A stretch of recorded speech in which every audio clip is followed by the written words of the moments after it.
Caitlin. Hey, Hi. How is it? All right, we're recording and the show is yours. So, how was everybody's Thanksgiving? Good.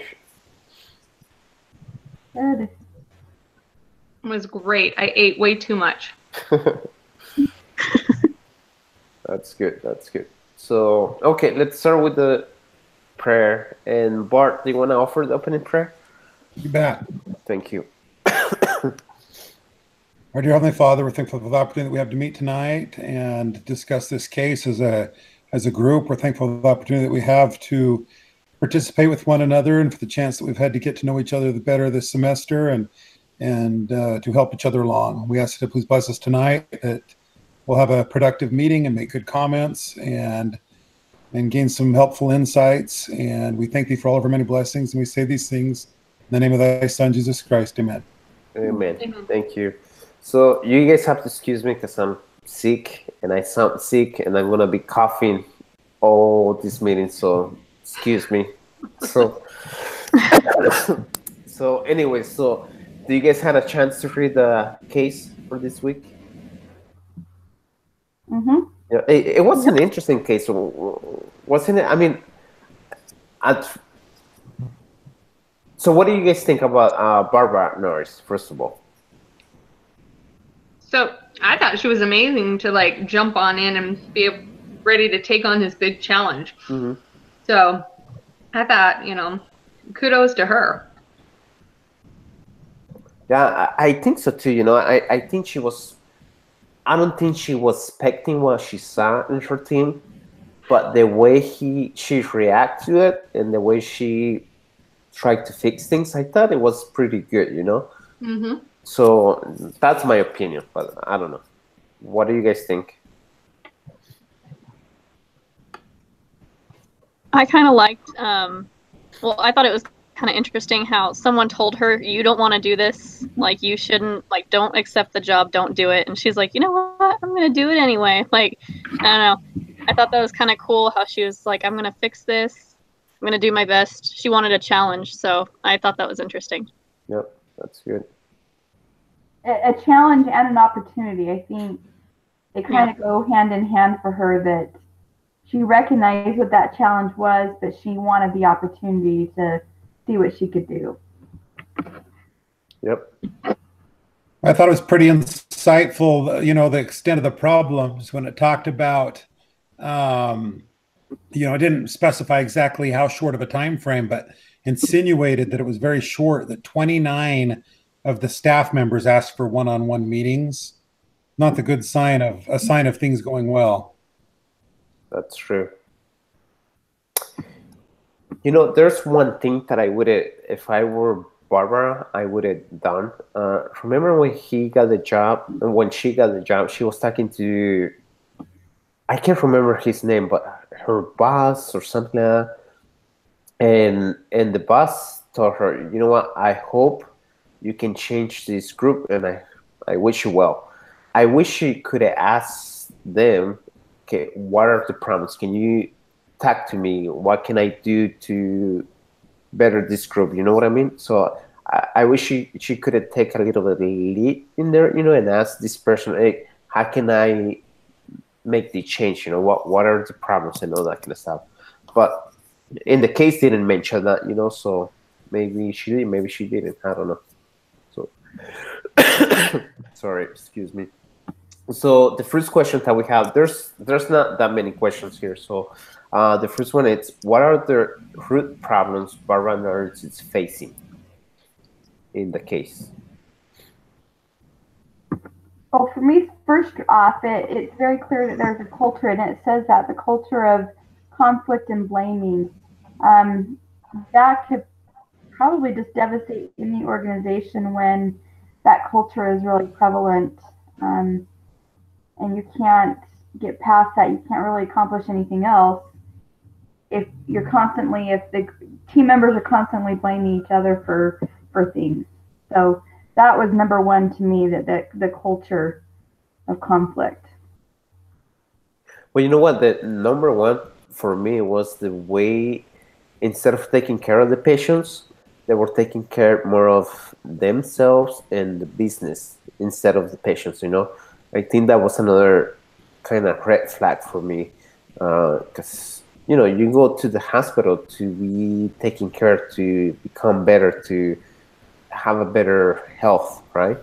And then to go there and people are not taking care of you, it's kind of a throwback kind of thing. It's like, it's not right. But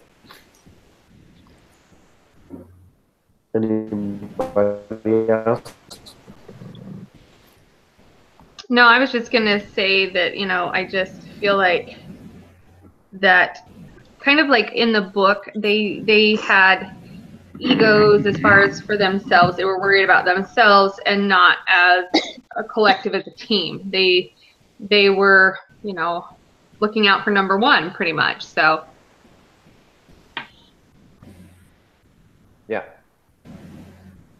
Yeah, that's right. Yeah, that was probably the thing that I noticed the most was, and like they had it listed that their culture didn't value collaboration and teamwork. So they're supposed to be working together to take care of other people, but if they're focusing on themselves, it's not going to work. Well, and then the very next topic is it said you cannot count on others to help you, which goes right along with what you're saying, Caitlin. mm-hmm. Yeah, that's right. So what were you guys, if you were in her shoes, the first day when you guys got there, were you guys thinking about maybe quitting, or just thinking about changing the mindset of the group? I think it would be hard not to think about quitting, but I think ultimately, at least try it. At least see what you have to offer them. I mean, obviously the last management style didn't work. Maybe you can shake things up a bit and, don't give up on good people. And you made a good point. The last management, they did it wasn't good, because you can in the readings, in the readings we can see that people were complaining about the last management, that they didn't have meetings one-on-one, they didn't get raised, they didn't feel appreciated, and so on and so forth. So that's a good point that you made there. Thank you. Anybody else? Another problem that I was thinking about, I can't remember where they mentioned it, but that some of the staff was quitting and they couldn't rehire anyone. It's causing all this extra stress as they're trying to take care of the things that it's too much for one person. And I think that's one problem that they're probably having is that's probably causing a lot of frustration, and then they're taking it out on each other. Yep. And I think to top it up to, the problems that they have with budget, they cut their budget for a lot, and I think that was another main problem that they had, when they cut their budget too. So the employees didn't like that. Well, this really is kind of, I don't want to call it an epidemic. We're seeing it a lot lately that organizations really have to figure out how to make do with less.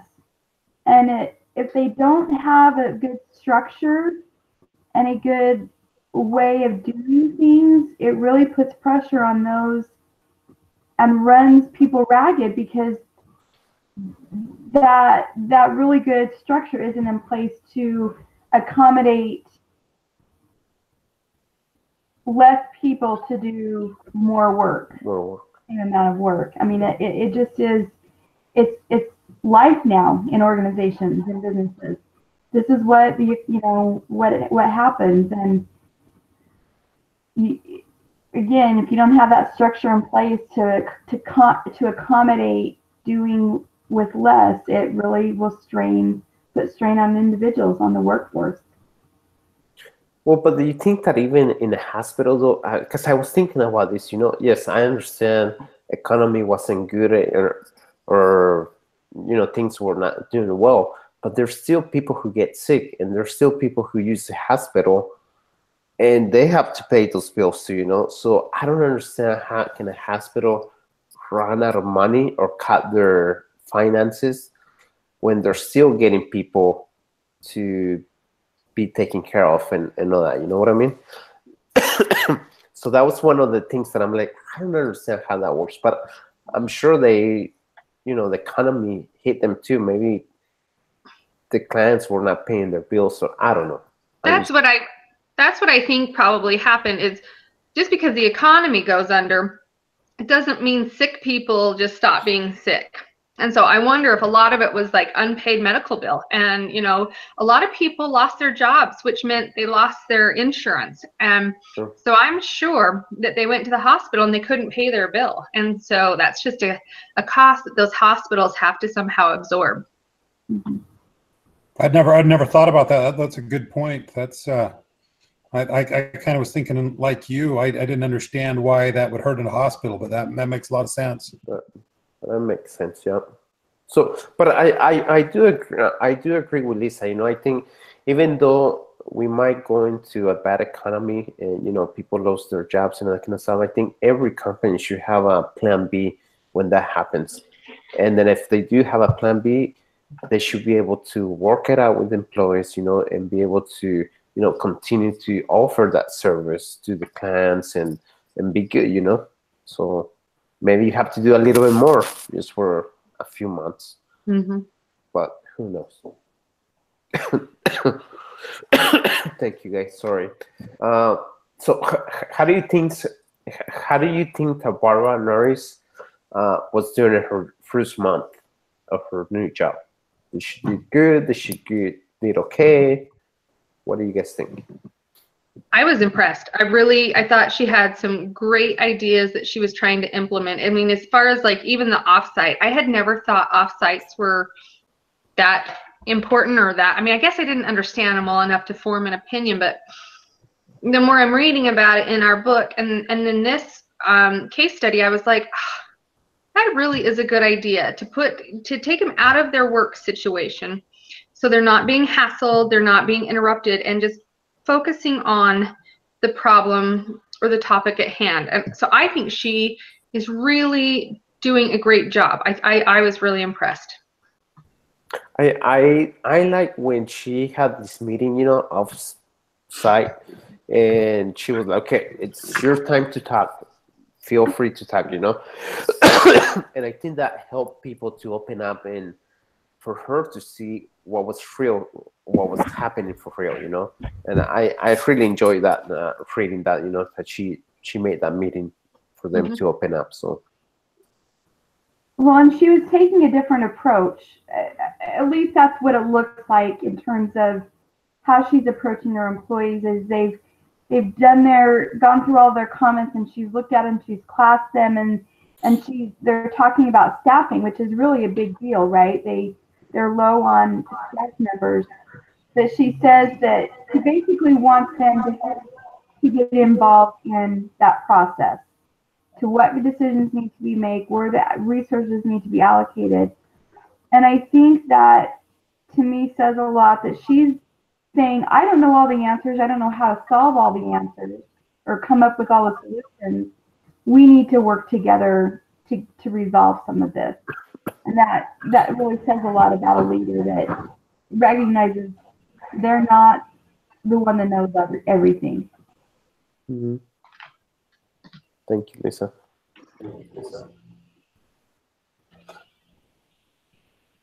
Anybody else? We good. So what changes do you guys think that she was trying to make, and why? I think she was trying to be really collaborative and make sure that the employees knew that she was listening and that they had a chance to participate and be part of that decision-making process. I think that they should have all felt like they had a voice. But I also think that sometimes, you know, she's only worked there a short time, and I think that kind of stuff can take a while to set in. So I'm not sure what of an impact it had on the employees, but hopefully they see at least Chan. Mm-hmm. I think we lost Bart. Anybody So else?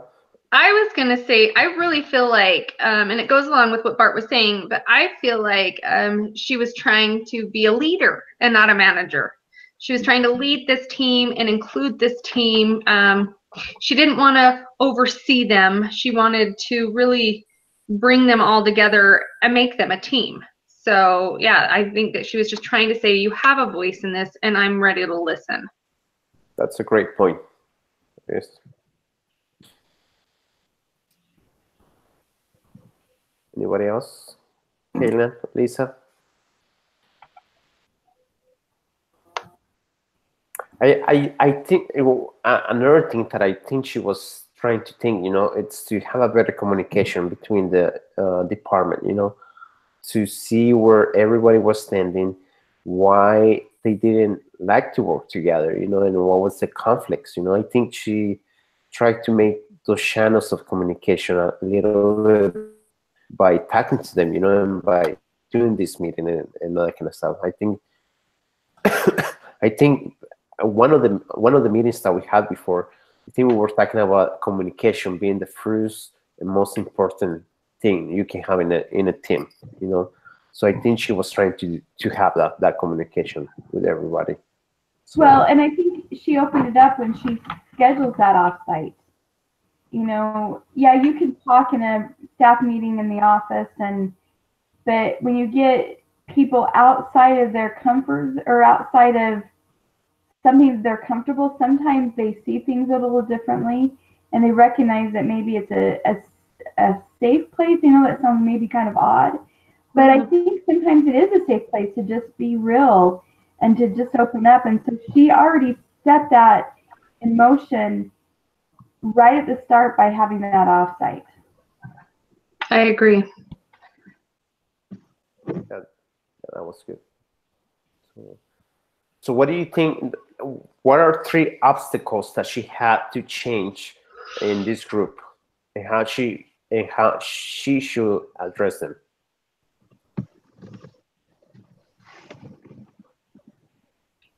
Well, I think one of the obstacles that she's going to have to overcome is the backbiting, talking bad about people behind their backs. And,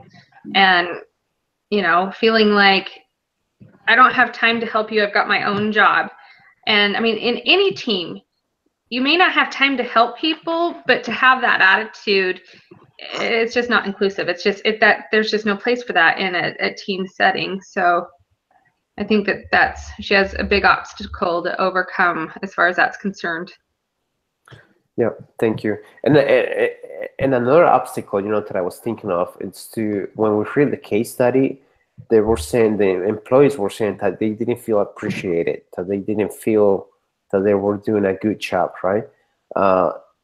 And that's pretty easy to fix if you think about it. The only thing you have to go and be like, hey, you're doing a good job. I appreciate it. Thank you so much for, doing this, and this. You might not get a raise because of the cuts that they're having right now. But if you go to somebody and say, you know what, thank you for everything you're doing, it goes a long ways.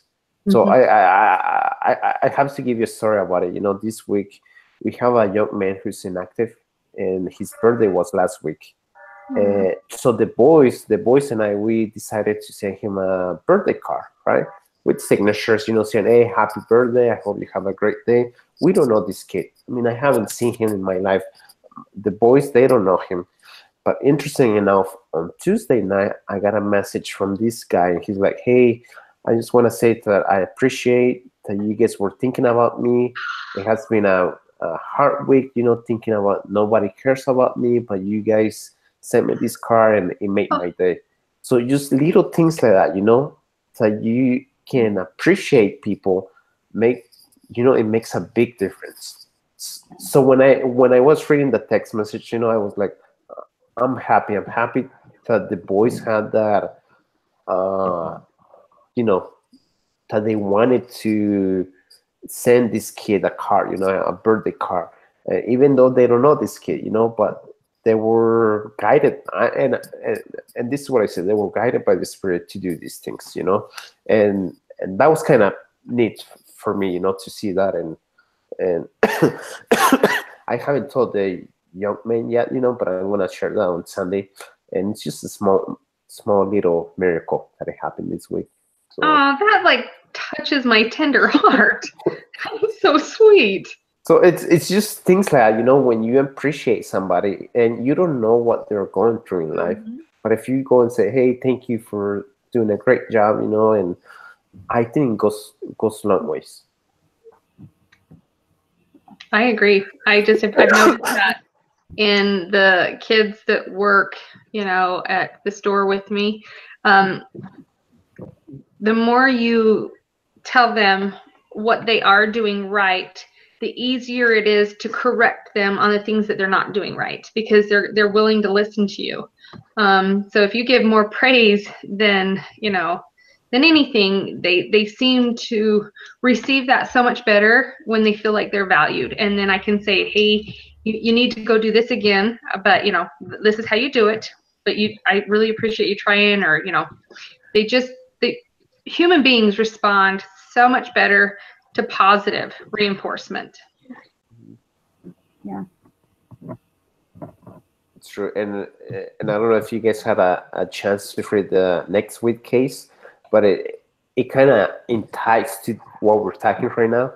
It's this. I'm just gonna talk about it just a little because it kind of goes with this, So it's this company where they let their employees have their own private time kind of thing, and it has helped them to be more proactive at work, right? And they care about the employees, they take care of them, and they're like, employees are number one in the company basically, and they have their private time, and they come back and do their work. So, and they were saying that by doing that, you see these employees to be more resourceful, to do a better job, to be happier, to be healthier. So yeah, I do agree with you, Danny. When we do care about our employees, they go the extra mile for anybody. So, anybody else? No. Okay. So the last question that we have: if you were in her shoes, what would you do? What are some specifics? What would a plan you put in place to change the attitude of this group? Can you guys hear me now? Sounds like I cut out earlier. Yes, we can hear you now. As I was reading through the list, there's some things that I think that she can control, and I think there's other things that might be kind of out of her control, or at least more difficult to control. I think she can start working on, and she's already doing this, collaboration and teamwork. I think that seems to be the first thing that she's doing. She's allowing them to have input on matters that affect them, and people should believe that she's defending their interests. Some of the other things, lack of pay, or too many hours, or no overtime, or not enough full-time employees, those are things that she's going to have to kind of work on. She's going to have to compartmentalize, the things that she'll have to work with her bosses. That could take some time to implement those changes. But the other things I think she could do fairly quickly. And I think what she ought to do is do the quick ones and then start working on the ones that are going to take some time with her employers. Mm-hmm. Thank you, Bar. I think another one where, they talk about not really having opportunities to learn or to develop. She's got to come up with some kind of I guess in some sense, a mentorship or some kind of internal training program that allows that on-the-job training to happen. So you pair even a newer staff member with a more seasoned one, and they shadow each other, and they really develop that collaboration, but also at the same time they're developing their skills together and learning best practices together, and that would help alleviate some of the angst of they can't help their patients when they're helping the staff members do their own job. Thank you. So what do you guys think she should do? Because we read about, you know, the economy being bad and all that kind of stuff, and the employees were complaining about not getting any raises. What can she do about that? What do you guys think? Well, sometimes she needs to show appreciation. You know, we all want more money, but in the end, sometimes all we need is just a show of appreciation, recognition that, hey, times are tough. You're doing a lot more with less.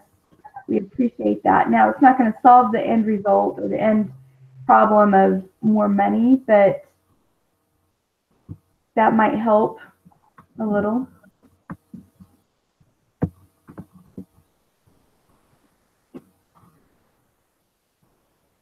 Anybody else?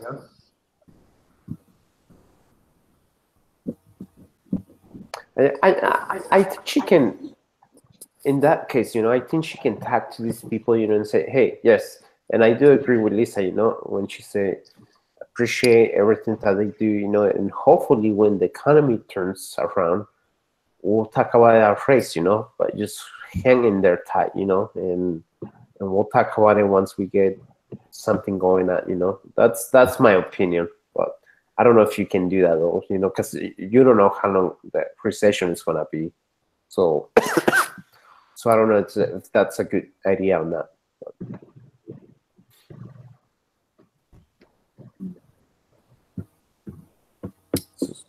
So the question that I have, what's the main principle that each of you learned from this case?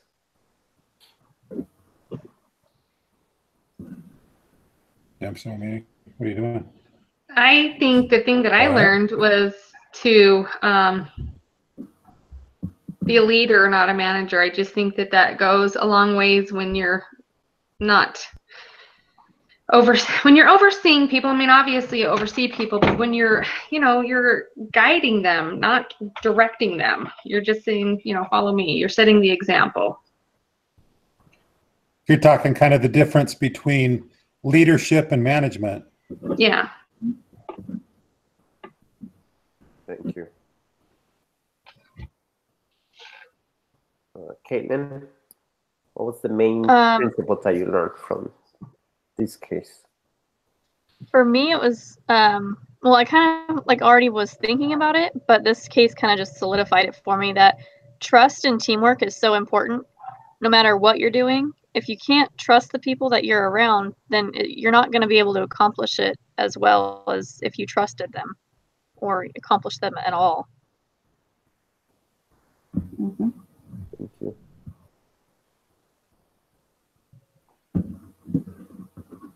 Lisa, what do you learn from this case? What was the main point for you? Well, I think just going back to Caitlin's, I think trust in any kind of organization is a big factor, and I think she started off right by reaching out and showing by her actions and offsite and listening to people that she valued their opinions. She wanted them to be part of any changes going forward, which means she trusts them that they're going to tell her what she needs to hear. And it goes both ways. It's not just trust among the lower level employees, it's trust up and down and left to right. Thank you. Bart, what do you learn from this case? What was the main point? Well, I like a lot of the answers already, but I'll just say I learned a lot about, you know, her motivations to me seemed right. She wanted to take this on and do it for the right reason. It seemed like she was organization focused instead of self-focused. And to me, that feel optimistic. You know, we don't know how the story ends, but I felt optimistic that she was going to be able to have some success, even though there are many obstacles in her way. And I think it's because her motivations were good and her desire was to help the unit be better and help the employees to be better. Mm-hmm. Yeah, and that's what I got from the case too. You know, even though if you guys remember back, she had this friend say, "Don't take the job," you know, because that place is crazy. But she even went and took the job, you know. But I think she had the right desire to make a difference, in people's lives, and to make a difference in this unit, you know, in this hospital.